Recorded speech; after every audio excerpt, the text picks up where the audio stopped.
အားလုံးပဲမင်္ဂလာပါဒီနေ့တော့ကိုကိုတိုးတရောင်ဘလို့လုပ်ရမလဲဆိုတာအကြောင်းလေးလေးပါးပါးစကားပြောသလိုမျှဝေချင်ပါတယ်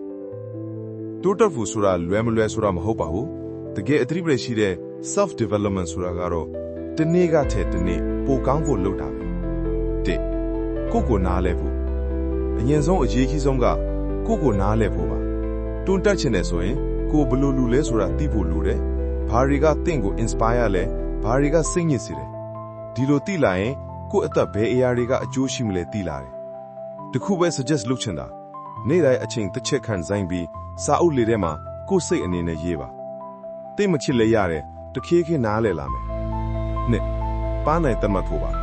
နောက်တစ်ခုကတော့ပါနိုင်တတ်မှတ်ဖို့ပါတိုးတက်ချင်တယ်ဆိုတာအဲ့လိုပဲပြောနေမယ်ဆိုရင်မားလို့ဖြစ်ပါဘူးတေးသေးလေး goal တွေလုပ်ပါဥပမာ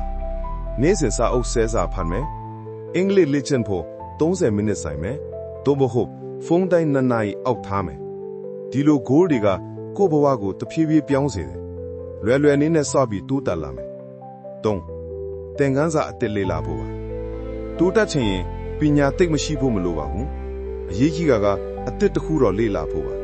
တပတ်တစ်ခါပဲဖြစ်ပါစေအသစ်တစ်ခုသိလာတာကတန်ဖိုးရှိတယ် communication time management emotional control စတာတွေကတကယ်ဘဝမှာအသုံးဝင်တာတွေပါတင်တာနဲ့အတူသုံးတာလည်းလုပ်ဖို့လိုတယ်တတ်တာတဲ့သုံးတတ်တာကပိုတိုးတက်စေတယ်လေ habit ကောင်းကောင်းတည်ဆောက်ခြင်းတိုးတက်ဖို့ဆိုတာ habit နဲ့ပတ်သက်နေနေ့တိုင်း10မိနစ်စာဖတ်တာ3နာရီအိတ်ချင်တာကိုနိုင်နှစ်နဲ့သိမ်းတာ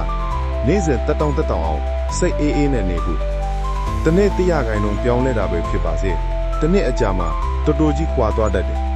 မကြီးတဲ့အရာမလိုပါဘူးသေးသေးလေးတွေစပြီးတက်လာတယ်ငါပြန်သုံးသက်ခြင်းနဲ့ကိုယ့်ကိုယုံခြင်းနောက်ဆုံးအနေနဲ့ကိုယ့်ကိုပြန်ကြည့်ပါတလကုန်တိုင်းမေးပါဒီလမှာဘာတိုးတက်တယ်လဲဘာကိုပြင်သင့်တယ်လဲ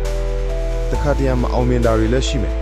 ဒါပေမဲ့အဲ့ဒါကတိုးတက်မှုအပိုင်းတစ်ခုပါအနားယူဖို့လိုရင်နားပါပြန်လဲစတင်နိုင်ပါလေ